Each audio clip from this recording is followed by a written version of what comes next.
Hello, Serie A fan. Pirlo's honeymoon hits a hitch. Ronaldo pulls him out of the ditch. Napoli play Genoa off of the pitch. And Eriksen becomes Conte's second favourite attacking midfielder. Does Pazza Inter get off to a win? We speculate about who's going down, analyse Atalanta's title credentials, and answer your questions in this episode of Scudetto. Hello and welcome to Scudetto. So it's been a big weekend for Serie A, and it's been an even bigger weekend for Serie A narrative. Here to help me unpack all of that, I've got two good friends and three good beers. So, Boaz, before we get into either football or narrative, maybe you could introduce us to the first beer. I am drinking a Lodestone Tropical IPA. It's actually, when my son was born back in May, the creators of this beer delivered a six-pack to the hospital as kind of a gift because I'd been following them on Facebook. So that was a nice touch, and the beer is great too. And then I must add that, and I'm probably going to jinx it now, but ever since my son was born, Milan have never lost a game. So there you have it. Thanks for sharing the story, and sorry for your loss this weekend. Ouch. And Kenny, back in Edinburgh this week. What sort of local brew have you managed to pick up? Yeah, well, I mean, local. It's a UK beer, but it is a Salt Beer Factory Crash American Pale Ale. I've never tried it before, and it's really, really nice. It's a bit citrusy, a bit tropical. Thoroughly recommend it. 4 stars plus? Possibly a 4.5. It's really nice. I'm going to buy it again, definitely. Well, myself, I picked up an Estonian beer this week. It's called a Sauna Session, and it's made by a brewery called Tanka. Actually heading over to Tallinn this weekend for what us Brits would refer to as a booze cruise. So yeah, I've got that in preparation. It's pretty good. It's quite sour. I think it's actually brewed with birch branches. Ooh la la. Right, so we promised you football and narrative. I think we're starting off with a fixture that gives us bucket loads of both of those things. Juventus 2, Roma 2. As a Roma fan, in inverted commas, I felt we really should have won this game. Dominated the ball most of the game, better chances, undone by a bit of a stupid handball. Kenny, maybe you could give us a bit of the Juve perspective. Yeah, well, I think Juve were very fortunate to come out of this with the point. Roma definitely had the better chances, or perhaps I should say Dzeko had the better chances, but wasn't to be. But I think important to highlight what Pirlo said after the game, that this is we do have to bear in mind that this is very much a work in progress, which is how he described it.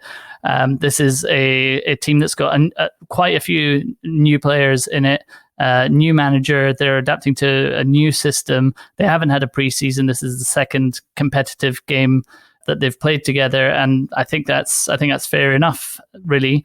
Slightly odd looking at the Juve formation at the start and seeing Cuadrado left back. That threw me quite a bit, and I thought surely that's not the case, but that turned out to be the case, and it wasn't the most successful tactical move that we've ever seen.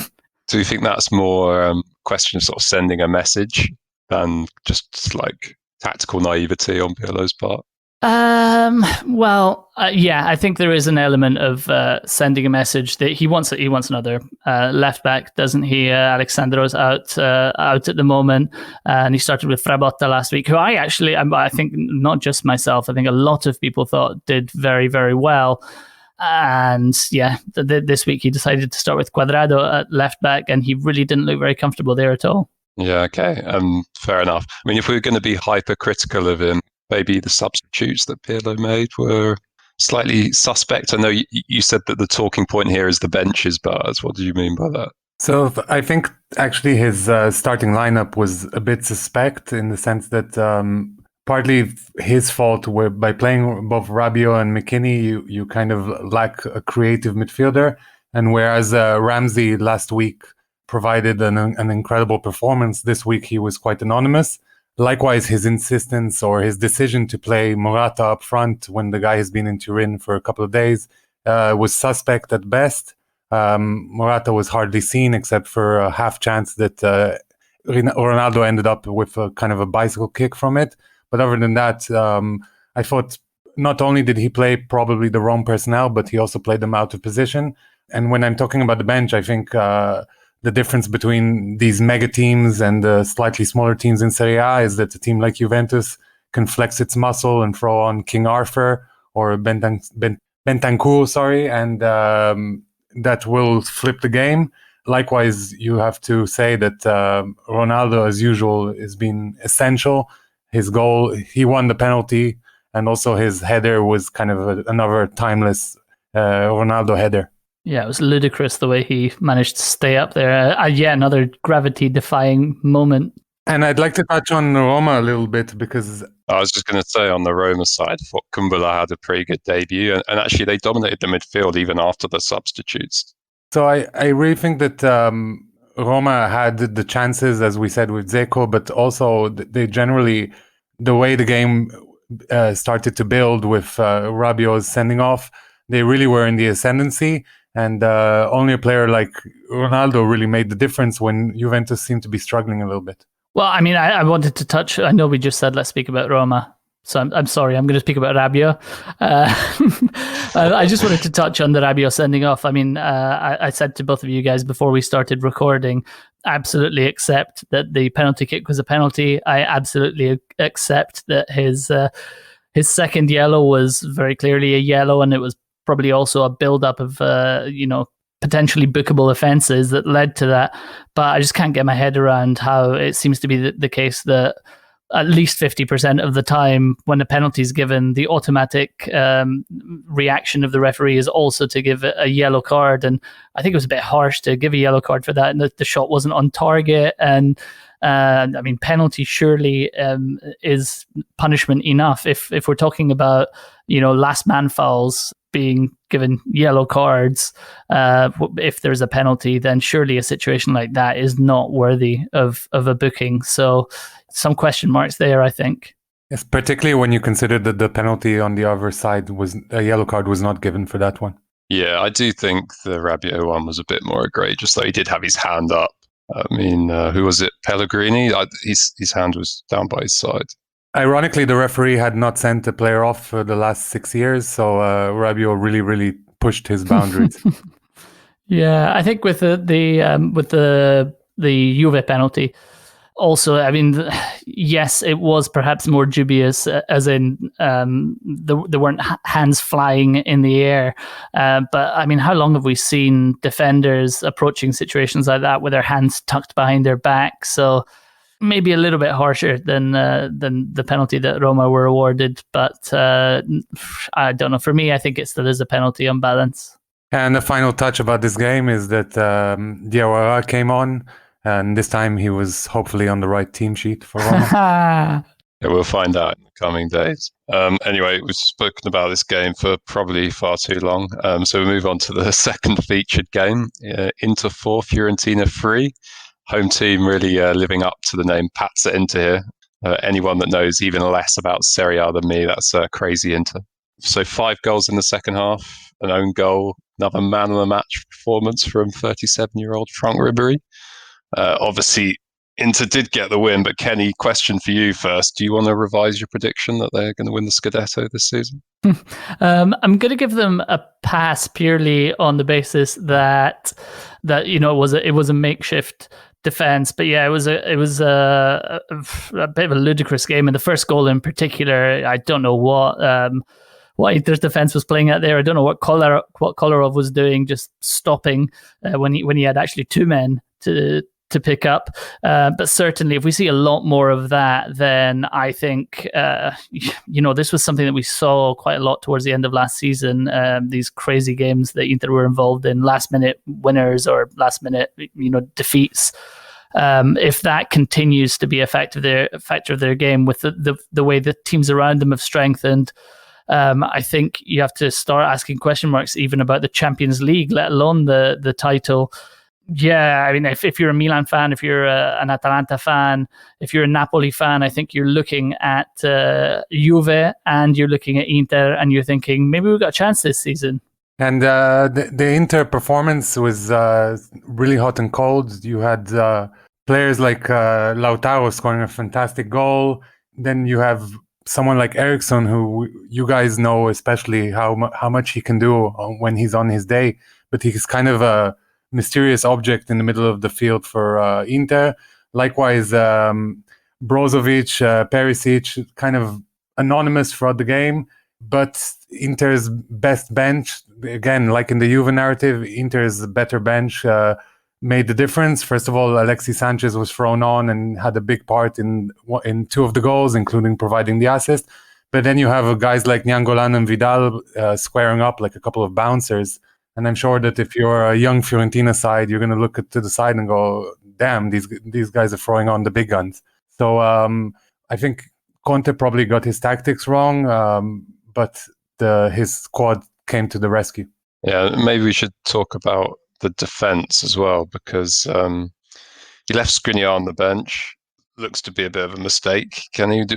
What's going on with the kind of rebuilding of this squad? What's Conte's plan? Yeah, I don't know. I don't really understand what's going through Conte's mind, really. It seems like he wants Kante at all costs. They've decided that either Brozovic or Skriniar are players who are, sacrificial lambs in this situation. And to me, you look at Inter's midfield, and as Boaz highlighted before, the strength and depth that they have there coming off the bench, and they don't have that at the back. And Skriniar is a very, very good defender, and to think that he's bringing in Darmian, Kolarov, who I actually, I think probably you, having followed Roma as well, Oscar, would agree he can bring a lot, but certainly he did not have the greatest of games. I don't know. I think he's weakening his defense, and I don't really understand what's going on there. I don't know. Maybe he's brought Kolarov as a set piece specialist for when he sells Eriksen. Other than that, it doesn't appear to make much sense. Do we want to say anything about Fiorentina before we? Yeah, I absolutely do. And before I say anything about Fiorentina, we've spoken about this game for a few minutes now, and we haven't mentioned man of the match Franck Ribéry. I know we give him a very quick mention at the beginning, but we haven't really discussed it. What a performance! Absolutely incredible. He should have had 4 assists in this game. He had 2 assists, including a sort of through the eye of the needle through ball, taking out, I think it was like 3 players with 1 pass. Just absolutely unbelievable. Strange. What I'm going to say next is probably a bit counterintuitive, I guess, in a game that Fiorentina have scored 3 goals in. But I think this game actually highlights how badly Fiorentina need a striker. I think I mentioned it last week. 2 of those goals came from midfielders, from Chiesa and from Castrovilli. Yeah, and the other one, yes, Kwame got on the score sheet, but it was Bonaventura basically just putting it on a plate for him. Anonymous is my word of the day, and Kwame was anonymous. Apart from the goal, you really didn't see him at all. Yeah, and Vlahovic as well had a bit of a nightmare when he came on. I mean, these guys I think will do well. They're good players. They're just very young, and they need to strengthen up front. They supposedly are interested still in Piatek now that Milik evidently has chosen the Premier League, no matter where he ends up. But that's something that they're really, really gonna have to strengthen. I think if they do want to achieve what they should achieve, you look at how strong that team looks in midfield. On the wings, if they can keep hold of Chiesa as well, that's another question. That apparently he's on his way out. But yeah, I think lots to talk about with Fiorentina, and they really probably deserved more. They probably deserved more than that, than going away with no points. Ultimately, if you're an Inter fan and you win the league at the end of the season, you'll be happy with this horrible performance that led to a win. And if you're a Fiorentina fan, I think you're going to be very disappointed because the game seemed, at the very least, a draw seemed to be a done deal. Sure. Well, I'm glad you mentioned Milik, Kenny, because we need to go to Napoli next, who seems to be getting on just fine without him, winning 6-0 against Genoa last night. So, Boaz, how good is Osimhen? How good is the front three? If you had a quick look at the rundown of the game, you might think that Osimhen is yet to score a goal, but he played a big part in this game, and I think we're becoming big fans of his already. We've mentioned this a couple of times, but the real star of the show for me was Chucky Lozano and Mertens, who Mertens got a fantastic goal, but also set up a couple of goals, and Lozano scored 2 goals. It's one of those, I'm always delivering the football cliches, but the football cliche is like a new buy. Last year, Napoli fans definitely didn't see the best of Lozano, and this year in the first 2 games, he seems to be doing great. So fingers crossed. Overall, Napoli have scored 8 goals in 2 games and lead the league right now. But you have to mention that Insigne got injured after about 23 minutes, and that's going to be a big question mark on their team sheet going forward. But again, as we said, Osimhen maybe didn't get on the score sheet, but was involved with a couple of the goals, including a delightful backheel assist. So I think at least up front, Napoli are sorted. And their defense with both Koulibaly and Manolas, they seem to be they're very solid at the back. And you have to say that Genoa had their own little COVID scandal before the game kicked off with their goalkeeper Perin out. But after winning against Crotone quite convincingly last week, we definitely didn't expect them to lose 6-0 in this game. No, definitely not. Like Kenny was saying earlier, Napoli fans will be quietly ambitious. They could put together a run for the Scudetto as well. But maybe we can just take one listener question now. As it relates to this game, we'll take the rest after the break. Noideromo says, could Genoa get relegated? On the evidence of this performance, the answer has to be yes. Kenny, do you want to chip in on that one? Yeah, I mean, I think on the evidence of last season as well, and given the fact that their transfer activity hasn't exactly been stellar, then yes, they absolutely could. I'm not saying they will, because there are plenty of other teams that look like they might struggle as well. I was expecting a lot more from Sampdoria as well, but it hasn't gone so well. I guess we'll come to them. We'll come to them soon. Absolutely, we will come to all of the newly promoted teams after the break. First of all, just a couple of honourable mentions. I'd want to actually give a dishonourable mention to Edin Dzeko. Spoke about the Juve Roma game, and he did have a very good game, but he tried to get Chiellini sent off, where went for on goal. Yeah. Looked to have been pulled down from behind, was appealing for the red card. Referee had his number and actually gave a free kick the other way, because it turned out Dzeko had grabbed him and jumped on the floor. I think that has to be a booking. I don't know why he did it. He was trying to get him sent off. But he was quite clearly through on goal. Yeah, true. Anyway, dishonourable mention in my book. Buzz, you've got one for Godin? So Diego Godin's transfer to Cagliari raised a few eyebrows. Essentially, this guy was playing for Atletico Madrid in a Champions League final not so long ago, and his move to Inter was he was supposed to be the linchpin for their title-winning defense. He's been shipped off to Cagliari with not much fanfare, but it's got to be said that this is there's kind of a romantic background to this move.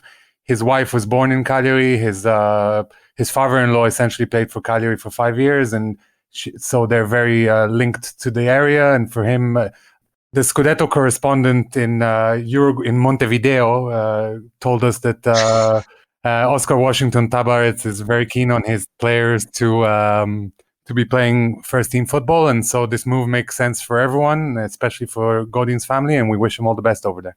Good stuff. The Scudetto network expands by the week. Kenny, you've got an honourable mention as well.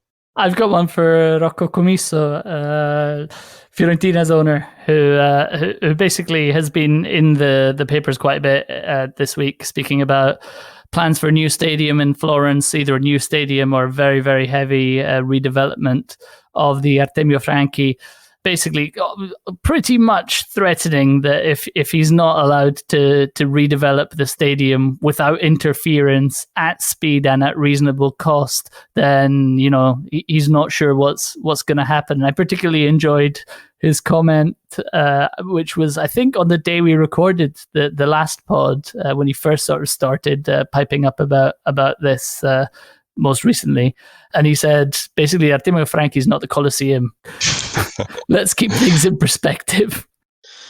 Good stuff. And one more for you, Baz, a dishonourable mention this time. I've actually got a couple. First of all, I'd like to give a dishonourable mention to friend of the pod, friend of the pod, Pepita Higuain, who made his MLS debut and managed to skyrocket the penalty and then got into a little tiff with some of the opposition players. Not the debut he was dreaming of. And the other one is to kind of to Udinese, let's be honest. They announced on their Facebook, on their Twitter, welcome back Roberto Pereira. First of all, as if this is an incredible signing, but more to the point, he came from Watford for €1 million. It's kind of the Pozzo family dealing between their own clubs again. And I don't know about Udinese fans, but that doesn't excite me. Fair enough. That is all we've got time for in part one. We'll be back with much more in part two after this. Hello, Serie A fan. Make Scudetto a part of your weekly football fix. Subscribe now on Apple Podcasts, Spotify, or your favourite listening platform, and follow us on Twitter, Facebook, and Instagram at ScudettoPod. We'd love to have you on the squad. Welcome to part two. As promised, we're going to be taking a look at how the promoted teams are getting on. We'll also discuss Milan, Atalanta, and Torino. But first, it's time for us to take your questions. You've been tweeting us at #AskScudetto. The first question comes in from Calcio Fanblogs, who wants to know, who do we all support? Kenny, you want to take that one first? Okay, I'll take it first. I'm presuming this question is about Italian sides. So we mentioned this a little bit on the first blog, but fully appreciate that being a new podcast, perhaps a lot of people are just kind of beginning to get to know us just now. I grew up as an Atalanta fan. I haven't been to the Atleti Azzurri or the Gewis Stadium for a while on the basis that I live in a different country. So I don't feel like I can call myself an Atalanta fan at the moment. Nevertheless, as the Italians would say, I'm a simpatizzante of Atalanta. So keep a keen eye on them. That would be the closest that I come to truly supporting someone in Italy.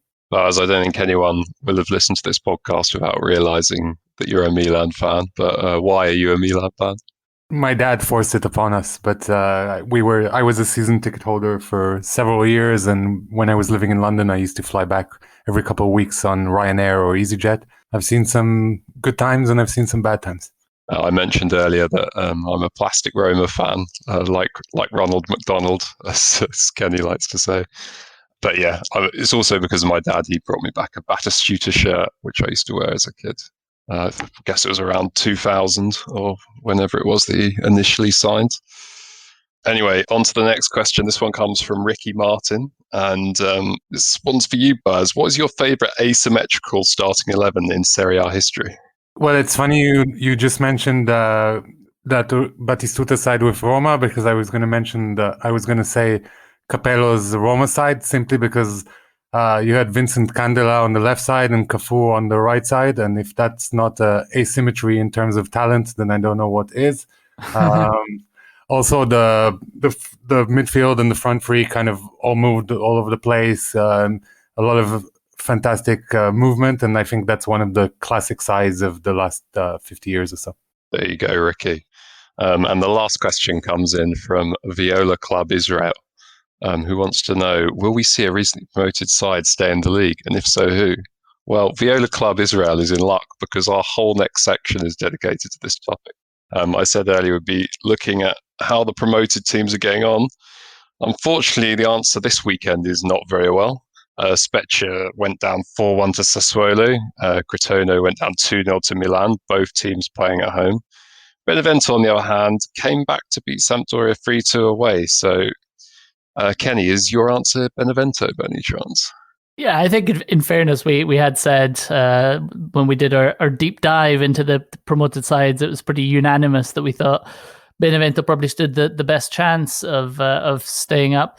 And on this week's performance, they've very much carried that team spirit that saw them runaway winners of Serie B last year, and they've carried that on into this season. What an incredible start to life in Serie A for them. 2-0 down within 17 or 18 minutes. Came back to win the game 3-2 in the sort of dying minutes.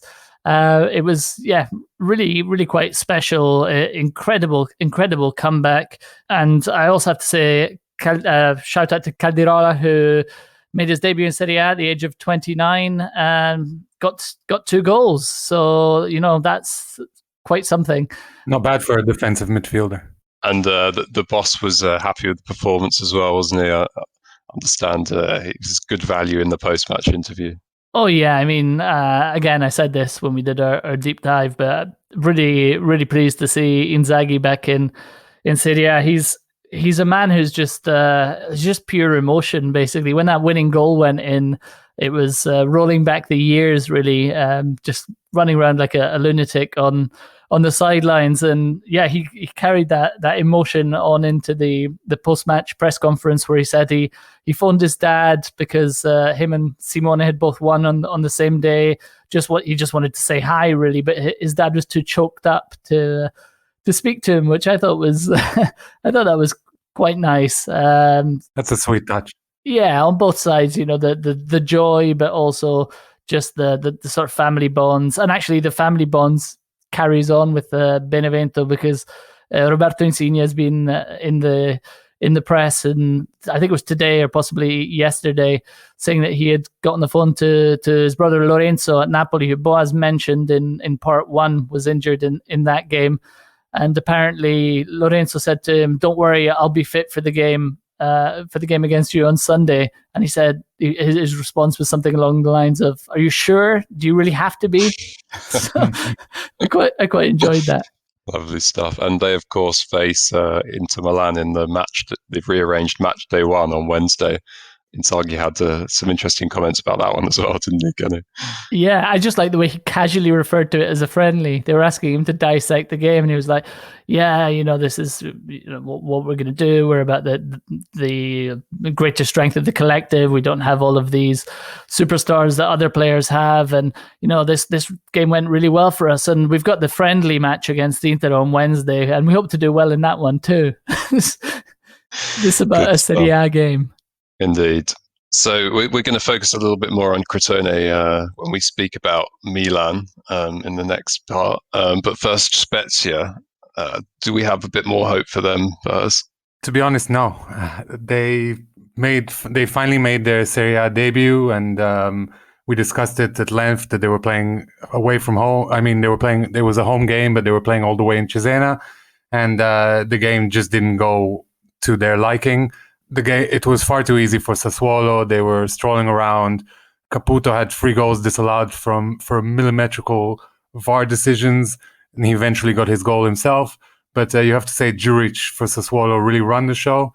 One positive mention is that Galabinov, who we also mentioned, his grandfather was the Bulgarian national manager. He got his first Serie A goal since playing for Genoa a few years back.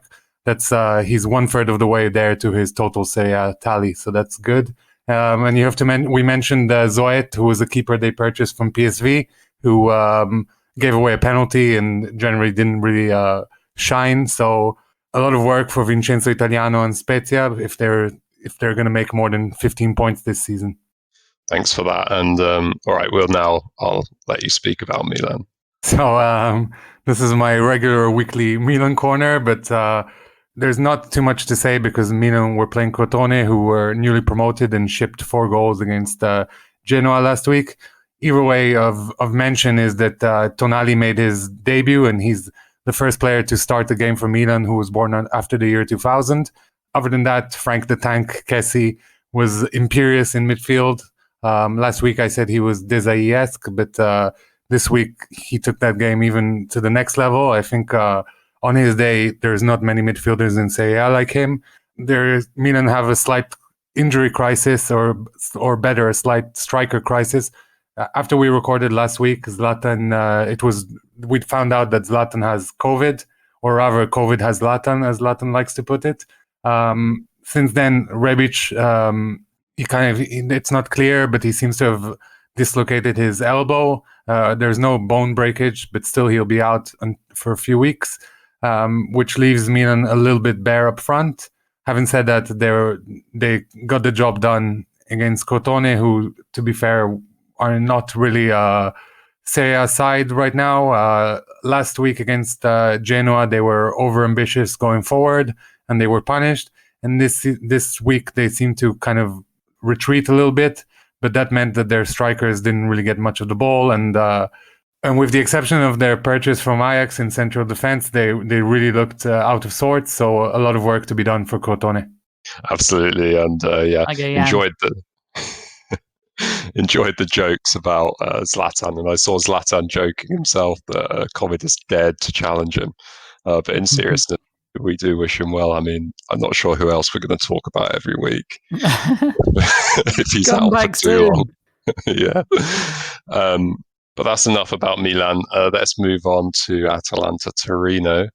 Kenny, I have to admit to only watching the highlights of this game, but how good was Papu Gomez? He looked excellent in the parts I saw. Oh yeah, absolutely sensational. I don't know how Papu continues to do it really. He just seems to get better and better with age. Zlatan a few weeks ago talked about being like Benjamin Button, and I'm saying that at the moment Gomez is kind of challenging him for that title. Yeah, slightly at fault actually for the first Torino goal. He let his runner go. Eventually, all sorts of mix-ups at the back for Atalanta. But yeah, great finish from Belotti. But then Papu Gomez about 2 minutes later made amends with a fantastic strike from about 25 yards. Just vintage Gomez really. He's done it before. You'll see him do it again. But then 2 assists on top of that as well. One for an absolute wonder goal that Muriel took on. And I know Boaz said when we were watching this game, what's he even thinking about taking that shot on? But the assist was something else as well. And then another one for Hateboer afterwards. So yeah, I mean, he was great. He was great. And it goes beyond his involvement in the goals. He was towards the end when the game was slowing down a little bit. Papu Gomez was dropping deep and doing that sort of tuttocampista thing that he does.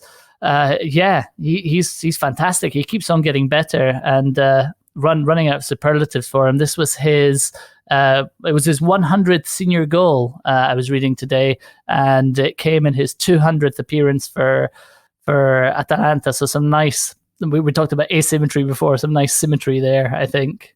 Nice. And you have to mention that Ilicic is coming back soon, which is a frightening proposition for any defense playing against Atalanta in the coming weeks. Yeah, absolutely. And there was talk before the Torino game actually that he might make a squad of players to go to Turin. They decided against that in the end, but I think not just Atalanta fans, all Serie A fans who have enjoyed watching Ilicic will just be really happy to know that he seems to be coming back to strength and massive, round of applause to Atalanta as well for the way they've handled that. Obviously, we don't know what goes on behind the scenes, but it seems like they've put absolutely no pressure on the player whatsoever, just given him his own time and just welcomed him back into the family. So that's nice. And we were speaking earlier about how the Scudetto could be wide open. I mean, can Atalanta realistically consider themselves in contention for it? If you ask Alex Del Piero, then yes. He was on Sky Sports in Italy the other day saying that, to Juventus to watch out for Inter and Atalanta as the main contenders. I think Gasperini and Gomez probably have the better take on this. Both of them were sort of playing down that possibility in post-match interviews after the Torino game. Basically, the message seems to be, look, we're going to try and replicate what we've been doing in the last couple of seasons. And we'll see where we are when it comes to the end of the season. Who knows, if we are in with a shot of the title, then we can start speaking about it then. But I think Gasperini said, I'm not afraid to speak about it. And another thing that Gasperini said was, if you're asking me if we're better than last year, then the answer is yes. So some tentative fighting talk. Tentative fighting talk, exactly. And we don't have time to talk about them in depth, but we should also mention Lazio, who are obviously contenders for a large stretch of last season. They got off to a winning start, but have had a bit of a meagre transfer window, isn't that right, Buzz? Yeah, I mean, actually, as it happened there, one of their few signings, Marusic, playing on the left instead of the right, set up 2 of the goals, so that was a great debut. And also Akpro came on for the last 20 minutes. But overall, maybe the real talking point here is how powerless Cagliari were in front of Lazio, who are kind of playing in the same wave they've played last season. So it's not like they sprung any big surprises. Of course, Immobile got a goal as usual. Okay, good stuff. Just before we wrap up, a couple of honourable mentions. Kenny, over to you.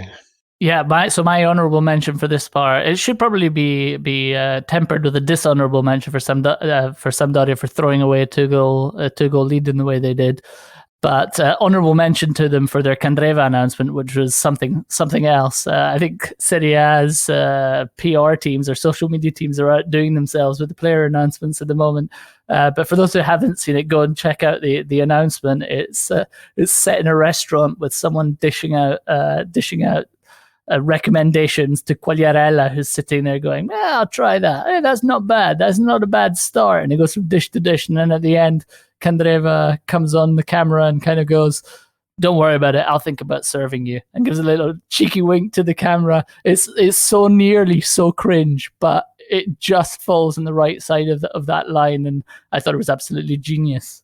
While we're speaking about Sampdoria, we should mention that they finalized the signing of Keita, formerly of Lazio and Inter, and Monaco as well. So hopefully now with Candreva, they've strengthened both wings. Speaking of former Monaco players, I think you've got another honourable mention for me, Boaz.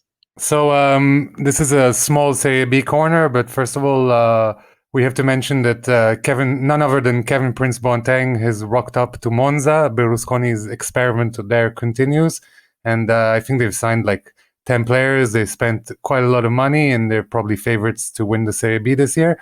And as you said, Jeremy Menez made his Serie B debut and got a goal. So very nice to see. Some of these guys are timeless, evidently. And unfortunately, a dishonourable mention for the ground staff at Torino, Kenny. Yeah, oh my goodness. I don't. You only saw the highlights. I'm not sure if you picked up on it from that, but the pitch at Torino was absolutely astonishingly bad. It was cutting up like nobody's business. I don't know if that thing was suitable for horse racing, but it definitely was not fit to play football on. Wonder what they're playing at. You'd think they've had a lot of preparation time. Anyway. And now we go over to you, Boaz. This is a little segment I like to call "Keeping Up with the Italians." What is it? Where basically we're gonna give you a little bit of info about the clubs that Italian teams play against, especially away. And Milan are the only team playing in Europe right now, so they're going to be playing Rio Ave from Portugal, who our Scudetto correspondent in Portugal, Vivaldo Martins, shout out to him. He gave us some info about the town. It's a city north of Portugal near Porto. As is almost all Portuguese cities, it's great to eat and drink, apparently. So, and it's very windy. It's very windy in the winter. So that's for information right now. Other than that, apparently they're quite confident to play against Milan at home, despite not having a crowd. So we look forward to that game. Yep, sounds like misplaced confidence, but we'll see how they get on. Okay, that is all we've got time for on this week's Scudetto. Please do subscribe to us on Apple Podcasts or Spotify or wherever you get your audio. We will be back next week with another episode. Until then, enjoy the football. Che sta decretando lo scudetto del Milan in questo preciso istante. La Juventus è campione d'Italia. Questa data, il 6 maggio del anticipo, la Roma è campione d'Italia per la stagione 2000-2001.